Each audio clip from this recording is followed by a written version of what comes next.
End gold buyers, మీ కష్టాల్లో నమ్మకమైన మీ ఆత్మీయ నేస్తం.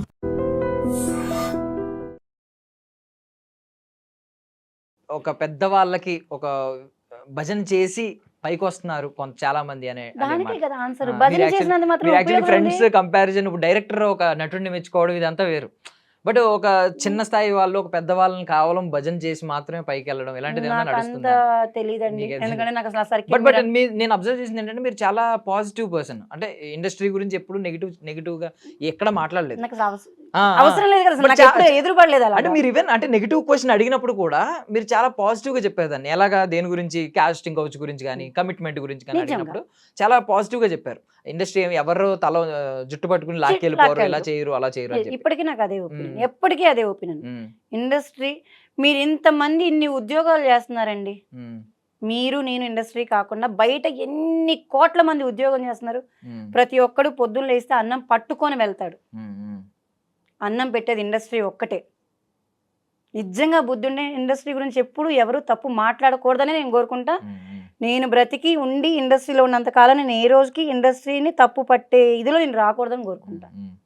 అన్నం పెడుతుంది, మనకు జీతం ఇచ్చేవారి దగ్గరికి మనం క్యారేజ్ పట్టుకొని అన్నం పట్టుకొని వెళ్తాం. వీళ్ళు అలా కాదు, బండి ఇస్తారు, మేకప్ ఇస్తారు, కాస్ట్యూమ్స్ ఇస్తారు, కూర్చున్న దగ్గరికి కాఫీలు ఇస్తారు, భోజనం పెడతారు, నీకు డబ్బులు ఇస్తారు. ఎట్లా తప్పు పడతావు? నీది తప్పు అనేది నువ్వు ఎప్పుడు చూసుకుంటావు? అంటే నేను అలాగే థింక్ చేస్తాను. మీరు ఎంత పాజిటివ్ గా ఆలోచిస్తూ ఉంటారు. చాలా మంది ఏంటంటే మేబీ కెరియర్ స్టార్టింగ్ లో చెప్పపోయినా కెరియర్ ఎండింగ్ లో చెప్పిన వాళ్ళు ఉన్నారు. కొంతమంది ఈ మీటూ ఉద్యమం ఒకటి వచ్చింది. చాలా మంది ఒకప్పుడు స్టార్ హీరోయిన్లు ఇప్పుడు బయటకు వచ్చి ఇప్పుడు చెప్తున్నారు, అప్పుడు నాకు ఎలా జరిగింది, అప్పుడు ఎందుకు ఎలా చేశారు. మనం సింపుల్ క్వశ్చన్, అప్పుడు ఎందుకు చెప్పుకోవాలా? అప్పుడు నచ్చిందా, ఇప్పుడు నచ్చలేదా? అంటే అప్పుడు అన్నం పెట్టారు, ఇప్పుడు అన్నం పెట్టట్లేదా? నేనైతే ఇదే అడుగుతా. ఈవెన్ మీరు మాట్లాడినా నేను ఫ్రెండ్లీగా ఇండస్ట్రీ గురించి ఎప్పుడు మాట్లాడినా నేను ఎప్పుడు పాజిటివ్గానే ఉంటాను. ఎందుకంటే నేను ఎప్పుడు నెగిటివ్ ఫీల్ అవ్వలేదు. దాంట్లో నన్ను ఎవరు ఇబ్బంది పెట్టలేదు, నన్ను ఎవరు లాక్కెళ్ళలేదు, నన్ను ఎప్పుడు ఎవరు బలవంతం చేయలేదు. నువ్వు ఇది చేయకపోతే నీ క్యారెక్టర్ ఏమనంటే క్యారెక్టర్ వదిలేసుకున్నావు. బట్ ఇలాగ ఎవరన్నా ఎప్పుడన్నా అడిగారండి? ఇప్పుడు మీరు ఇండస్ట్రీ పర్సన్, ఇప్పుడు మీ హస్బెండ్ కూడా ప్రొడక్షన్ మేనేజర్. సో మీరు ఇన్ని సంవత్సరాలు అయిపోయింది. సో ఎవరు ఇలాంటి దరిద్రంగా ఎవరు ఈ కైండ్ ఆఫ్ అప్రోచ్ అనేది ఉండదు. బట్ అర్లియర్ డేస్ లో మిమ్మల్ని ఇలియానా అనేవారంట కదా, బాగా సన్నగుండేవారు. ఉండేది, ఆవిడ రాకముందే ఇండస్ట్రీకి నాకు కవ్ ఉండేది, ఉండేది అనేవాళ్ళు. అది వచ్చిన తర్వాత అరే ఆవిడకి పేరు వచ్చాక ఆ పేరు నాకు పిలిచేవాళ్ళు. నేను డాన్సర్గా వర్క్ చేసేటప్పుడు ఆ కాస్ట్యూమ్స్ వేసుకుంటే ఆవిడ పేరు అరే దీన్ని నడుము కూడా ఇలియనా నడుములా ఉందిరా అని అనేవాళ్ళు. తప్పించి ఇక చెప్తున్నాం కదా, అదొక ఏజ్ వెళ్ళిపోయింది. అది మనం మాట్లాడుకున్నా కూడా ఇప్పుడు హస్బెండ్ ఫ్యామిలీస్ ఇంటర్వ్యూస్ చూస్తున్నప్పుడు వాళ్ళకి ఆక్వర్డ్గా అనిపిస్తుంది. కాకపోతే ఉంది మంచి మంచి ఉండేవాడు. నేను నా ఫిగర్ అలాగే ఉండేది. ఫస్ట్ థింగ్ చాలా స్లిమ్గా, హైట్గా, డస్కీ స్కిన్తో, చూడటానికి చూడంగానే అది రౌడీదా అన్నట్టు కాదు, ఇది మంచి హోమ్లీ అని కాదు. నేను ఇంత రౌడీలాగా ఉన్న నన్ను హోమ్లీగా థింక్ చేసి గెస్ట్ చేసి నన్ను పెళ్లి చేసుకున్న మా హస్బెండ్కి ఒక్కడికే నేను ఆ క్రెడిట్స్ ఇస్తా. అది కాకుండా నాకు ఎవరికి నేను ఆ క్రెడిట్స్ ఇవ్వలేను. ఎందుకంటే నన్ను ఎవరు అలా చూడలా.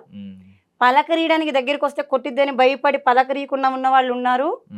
కలిసి కాంబినేషన్ చేశాక మీరు ఇంత ఇదిగా మాట్లాడతారా? నేను అప్పుడు ఆ లొకేషన్లో చూసినప్పుడు మీరు ఎక్కడ కొడతారని మీ దగ్గరికి కూడా రాలేదండి అని చెప్పిన వాళ్ళు నాతోనే ఉన్నారు. బట్ ఆ కైండ్ లో ఉన్నప్పుడు, ఆ అర్లియర్ డేస్ లో ఉన్నప్పుడు ఎవరు ఈ కైండ్ ఆఫ్ అప్రోచ్ లేదండి. అంటే చాలా మంది ఇప్పటికీ కూడా కమిట్మెంట్ అంటే మీరు వర్క్ గురించి మాట్లాడారు చాలా పాజిటివ్ గా. కమిట్మెంట్ అంటే మనం ఈ టైంలో వర్క్ చేయగలగాలి, టైం డిసిప్లిన్ ఉండాలి, మనం 100% ఎఫర్ట్స్ పెట్టాలి, ఇదే చెప్పారు. బట్ బాడీ కమిట్మెంట్ అనేది కూడా ఓపెన్ సీక్రెట్ అని కొంతమంది మాట్లాడుతూ ఉంటారు లేడీస్. అసలు ఎప్పుడు అలాంటిది ఏం ఫేస్ చేయకుండా ఎందుకు ఉంటాం? అడిగుండొచ్చు, అడిగారు, అదే చెప్తున్నా కదా, మన ఒపీనియన్. ఇప్పుడు మనల్ని బలవంతంగా ఎవరో తీసుకెళ్ళినప్పుడు ఎందుకు? ఇప్పుడు ఇందాక మనకు ఎవరి దాకా వద్దు, మన ఫ్యామిలీ గురించి మాట్లాడుకున్నప్పుడు నేను నా హస్బెండ్ గురించే చెప్పాను.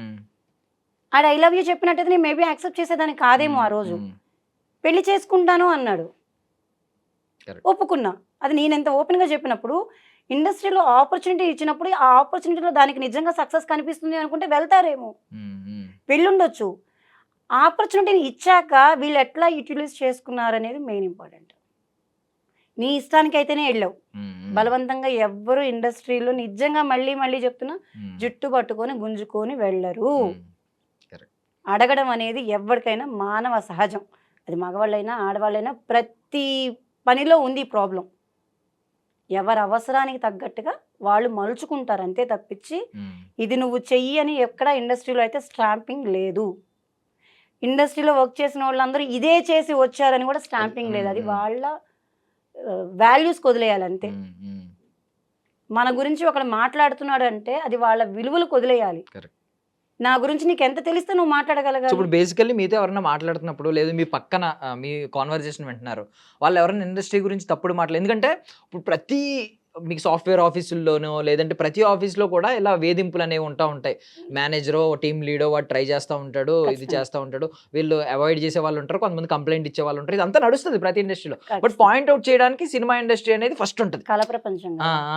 గ్లామర్ ఇండస్ట్రీ కాబట్టి మీరు అన్నట్టు ఇలా కళా ఉంటుంది. ప్రపంచం. ఎవరైనా మీ ఎదురుగుండా వెనకాల కానీ మీ పక్కనున్న కాన్వర్జేషన్స్ కానీ మూవీ ఇండస్ట్రీ గురించి కానీ హీరోయిన్స్ గురించి కానీ ఆర్టిస్టుల గురించి కానీ తప్పుగా మాట్లాడుతున్నారు అనుకోండి, ఇలాగా నాకు ఇది కోపం కామన్ రా చెప్పి కోపం వస్తుందా? మాట్లాడతారా వాళ్ళతో? అరిచేస్తా అరిచేస్తా. ఎవరు తప్పు ఉంది అసలు? ఫస్ట్ థింగ్ మనం ఎవరు మాట్లాడే హక్కు ఉన్నోళ్ళం. మీకు నాకు ఇష్టమే ఒక గదిలోకి వెళ్ళినప్పుడు థర్డ్ పర్సన్ ఎవరికి మాట్లాడాలి? వాళ్ళిద్దరికి ఇష్టమై వెళ్ళారు, నువ్వెవడరా క్వశ్చన్ చేయడానికి అని అడుగుతా. ఖచ్చితంగా క్వశ్చన్ చేయాలి మనం. ఇప్పుడు వాళ్ళిద్దరు వెళ్ళినోళ్ళు బాగానే ఉన్నారు, నీకేంటి ఇప్పుడు నువ్వు వెళ్ళలేదనా నేను పిలుచుకోలేదనా?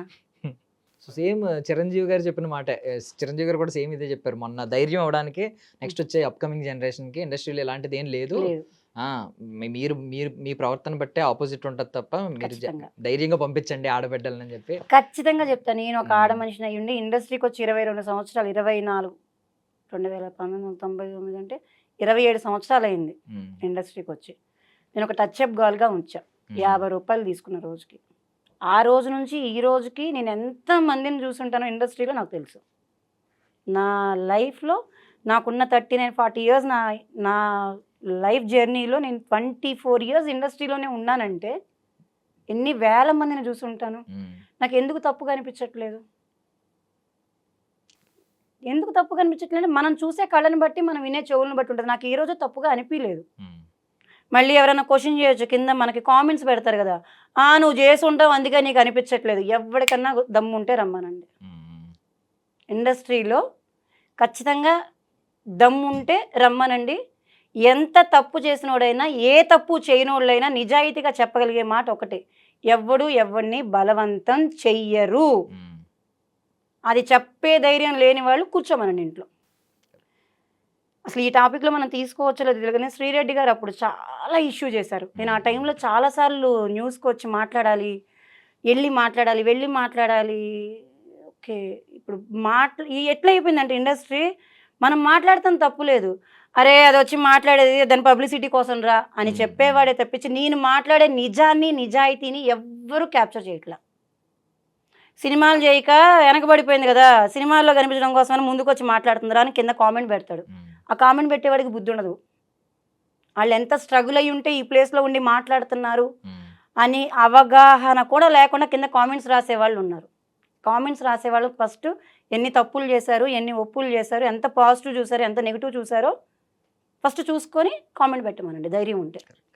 సో ఇప్పుడు ఒక అమ్మాయి నిజంగానే ఆ అమ్మాయికి ఏదైనా చెడు జరిగి చెప్తే తప్పులేదు, అది అందరూ ఎవరో నెగిటివ్ కమెంట్స్ పెట్టకూడదు. బట్ మీరు అన్నట్టు ఇందాక అప్పుడు ఎందుకు చెప్పలేదు అనేది కూడా వ్యాలిడ్ క్వశ్చన్. మరి ఎప్పుడు జరిగితే అప్పుడే చెప్పాలి తప్ప చెప్పాలి. మనకి ఇంకా అవకాశాలు పోయినాయి, మనకు అన్యాయం జరిగిందని అప్పుడు ఫీల్ అయ్యి అప్పుడు వచ్చి చెప్పడం అనేది కూడా తప్పు, చాలా తప్పు. నేను ఎవరిని అయితే హీరోయిన్స్నా, మదర్ రోల్స్నా, హీరోల్నా, ఫాదర్ రోల్స్నా, లేదంటే క్యారెక్టర్ ఆర్టిస్ట్లా, ప్యాడింగ్ ఆర్టిస్ట్లా, ఎంత పెద్దవాళ్ళని కానీ ఎంత చిన్న వాళ్ళని కానీ నేను కించపరచడానికి అయితే మాట్లాడుతున్న మాట కాదు. కానీ ఇది నా మనసులో ఉన్న వేదన కిందే అనుకోండి.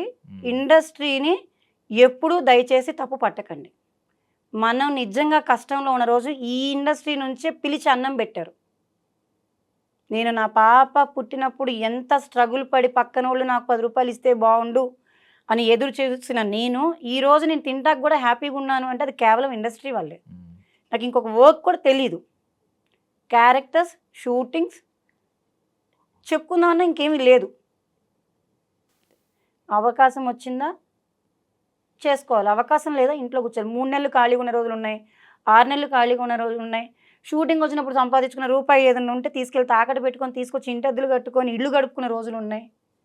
నా కూతురు పేమెంట్ ఎప్పుడు వస్తుందా అని ఎదురు చూసి వాళ్ళకి 1-4 సార్లు ఫోన్ చేసి నా కూతురు షూటింగ్ చేసిన డబ్బులు ఇంటికి వస్తే నేను బియ్యం కొనుక్కొని తిన్న రోజులు ఉన్నాయి. నేను ఎలా కామెంట్ చేస్తాను ఇండస్ట్రీ గురించి?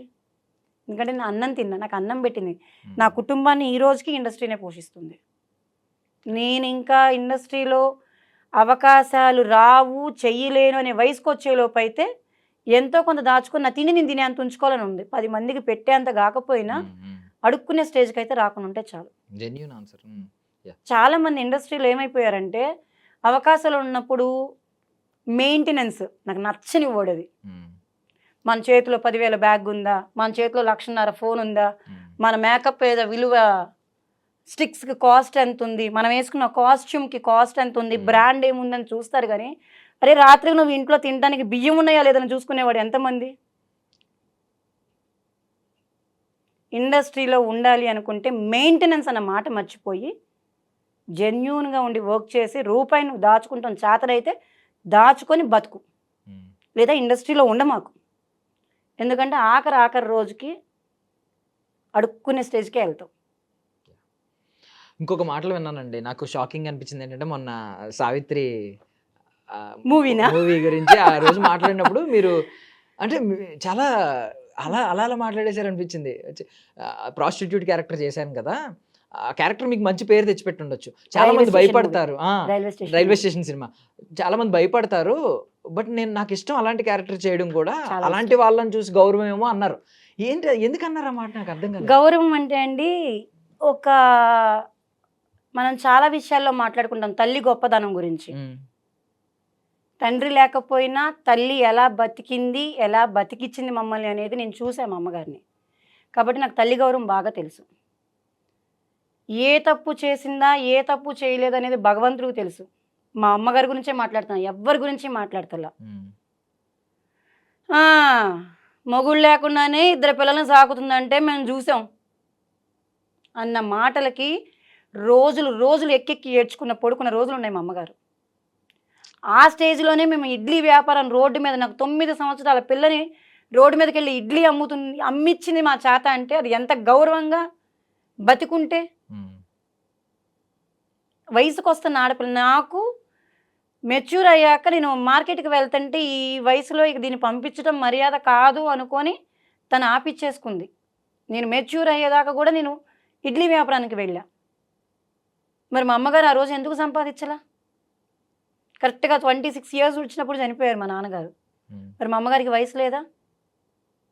మా 2 ఆడపిల్లలను పెట్టుకొని ఆమె ఎందుకు కష్టపడింది? ఆవిడ కష్టపడకపోయినా ఆవిడ ఎన్ని మాటలు అన్నారో, అవి ఎంత ఏడ్చిందో నాకు మా అక్కకి ఈ రోజుకి గుర్తు. అలాగా గౌరవం మేబీ ఆ వయసులోనే స్టార్ట్ అయిందేమో వాళ్ళ మీద నాకు. ఏడ్చేదమ్మ, ఈ పనైనా చేసుకుంటూ ఉంటే ఇలా సంపాదిస్తున్నావు, ఏ పని చేయకపోయినా ఈ పని చేసి సంపాదిస్తున్నావు అని అంటున్నారే అని. ఆ పని చేయటం అంటే ఏంటి అనేది ఒక వయసు వచ్చాక తెలిసింది. అలాగా తెలియకుండా రైల్వే స్టేషన్ మూవీలో ఆ క్యారెక్టరు, మా అమ్మగారు నన్న మాటలు, ఆవిడ ఏడ్చిన ఏడుపులు క్యారెక్టర్ నుంచి బాగా కనెక్ట్ అయినాయి. దాని తర్వాత నేను కనీసం 4 సినిమాలు చేస్తుంటాయి ఈ క్యారెక్టర్కి. రేపు వచ్చినా చేస్తా. నాకు నిజంగా చాలా ఇష్టం. పోలీస్ క్యారెక్టర్ అంటే ఇష్టం. వై? బికాస్ మా అమ్మగారు నన్ను కానిస్టేబుల్ అయినా చేయాలని చెప్పి చాలా ప్రయత్నించారు. నువ్వు 10th కంప్లీట్ చేసుకో, నేను పోలీస్ ట్రైనింగ్ పంపిస్తాను, నువ్వు 10th కంప్లీట్ చేసుకో, నేను హాస్టల్ పంపించి పోలీస్ ట్రైనింగ్ పంపిస్తానంటే భయం వేసేది. అమ్మో నేను మా అమ్మ దగ్గర నుంచి దూరం పంపించేసిద్దా, అమ్మో నేను మా అమ్మ దగ్గర నుంచి దూరం వెళ్ళిపోవాలా అని. అలాగా పోలీస్ క్యారెక్టర్ మా అమ్మగారికి నన్ను చూడటం ఇష్టం వల్ల పోలీస్ క్యారెక్టర్ అంటే చాలా ఇష్టం. ఒక మగదిక్కు లేని ఆడదాన్ని సమాజం చూసే చూపులు అనుభవించిన మనసుకు మాత్రమే తెలుస్తాయి. అందుకే నాకు ప్రాస్టిట్యూట్ క్యారెక్టర్స్ అంటున్నా ఒక్క రెస్పెక్ట్. తండ్రి లేకుండా సింగిల్ పేరెంట్గా పిల్లల్ని పెంచే క్యారెక్టర్స్ అన్నా చాలా ఇష్టం. ఎందుకంటే ఆ పెయిన్ తెలిసిన వాళ్ళే పెయిన్ చేయగలుగుతారు. యాక్ట్ చేయడం అందరి వల్ల ఇది, కానీ కొన్ని క్యారెక్టర్లు చేయలేం. అది ఇన్వాల్వ్ అవ్వాలి, లేదంటే ఫీల్ అవ్వాలి, కొద్దో గొప్ప అనుభవం అవ్వాలి, అయితేనే కొన్ని క్యారెక్టర్స్ చేయగలుగుతాం. అలా నాకు ఆ క్యారెక్టర్ అంటే చాలా గౌరవం. చాలా నవ్వుతూ చెప్పారు అక్కడ. నేను ఎంత పెయిన్ ఉంటుంది దీని వెనక అని నేను అనుకోలేదు. ఎవరు ఊరినే చేస్తారండి? ఒక భర్తని కాదని ఒక భార్య లేదంటే ఒక ఆడది ఒక దగ్గరికి వెళ్ళి పడుకొని సంపాదిస్తుంది అంటే దానికి ఎంత అవసరం అనేది ఎందుకు ఆలోచించాం? ఇండస్ట్రీలో కూడా మీరు ఇందాక అడిగిన క్వశ్చన్కి నేను ఇదే ఆన్సర్ ఇస్తా. తనకి ఎంత అవసరమై వెళ్తుందో, తను ఏ అవకాశం కోసం వెళ్తుందో, తన విషయం ఏంటో నీకెందుకు? ఇన్ని మాట్లాడే వాళ్ళు ఎవరన్నా ఇంటికి తీసుకెళ్ళి 30 రోజులు అన్నం పెట్టండి ఒక ఆడదానికి. ఏ తప్పుడు చూపు చూడకుండా, ఏ తప్పుడు మాట మాట్లాడకుండా ఒక తల్లి గౌరవం ఇచ్చి అన్నం పెట్టే మగవాళ్ళు ఎంతమంది ఉన్నారు? వేళ్ల మీద లెక్కేసుకుంటాం. లక్షల్లో చూసుకుంటే 1000 మంది వస్తారు, వేలలో చూసుకుంటే 100 మంది వస్తారు, 100లో చూసుకుంటే ఒకళ్ళు ఇద్దరు వస్తారు. అట్లనే మగవాళ్ళని తప్పు అంటలా. ఆడవాళ్ళు ఎంతో కొంత తప్పు ఉంటుంది, మగవాళ్ళది ఎంతో కొంత తప్పు ఉంటుంది. అర్థం చేసుకోక గుణాలు లేకపోవడం వల్ల జరిగే మిస్టేక్స్ ఇవన్నీ. నేను ఇండస్ట్రీకి వచ్చి ఇన్ని సంవత్సరాలు అయినా నా ఇంట్లో నా భర్త ఈ రోజుకి నోరు తెరిచి నన్ను ఒక మాట కానీ చెయ్యెత్తి ఒక దెబ్బ కానీ వేయలేదు అంటే నేను నిలబెట్టుకున్న గౌరవం అది. నేను ఇన్ కేస్ బ్యాడ్ బిహేవ్ చేసినా, బ్యాడ్ వర్డ్స్ మాట్లాడినా, బ్యాడ్ సర్కిల్లో నేను తిరుగుతున్నా నన్ను అనేవాడేమో. నేను గర్వంగా చెప్పుకుంటా, నా అమ్మ తర్వాత నా హస్బెండే నాకు అమ్మ, నాన్న, అక్క, చెల్లి, తమ్ముడు అన్నీ సర్వస్వం. ఎందుకంటే ఆయన సపోర్ట్ అంత ఉంటుంది. అక్క సపోర్ట్ ఎంత ఉంటుందో, ఒక తల్లి తండ్రి, అసలు తండ్రి మాకు ఊహకే తెలియదు. నాకు 4 ఏళ్ళప్పుడే చనిపోయారు. తండ్రి స్థానంలో ఆయనే, తల్లి స్థానంలో ఆయనే, అక్క స్థానంలో ఆయనే, అన్న స్థానం, చెల్లి స్థానం, స్నేహితుల స్థానం, అంత స్థానం ఆయనకి నేను ఇవ్వగలుగుతున్నానంటే నేను ఇండస్ట్రీలో ఉన్నా నాకు ఆయన ఇస్తున్న గౌరవం అలాంటిది. మరి అతను మగతనేగా. తను ఎప్పుడైనా క్వశ్చన్ చేయొచ్చుగా, ఇండస్ట్రీలో ఎన్ని ఉండయో నాకు తెలిసే, నువ్వేం చేయకుండా ఉన్నావా అని నన్ను ఎందుకు ఎప్పుడు అడగలా?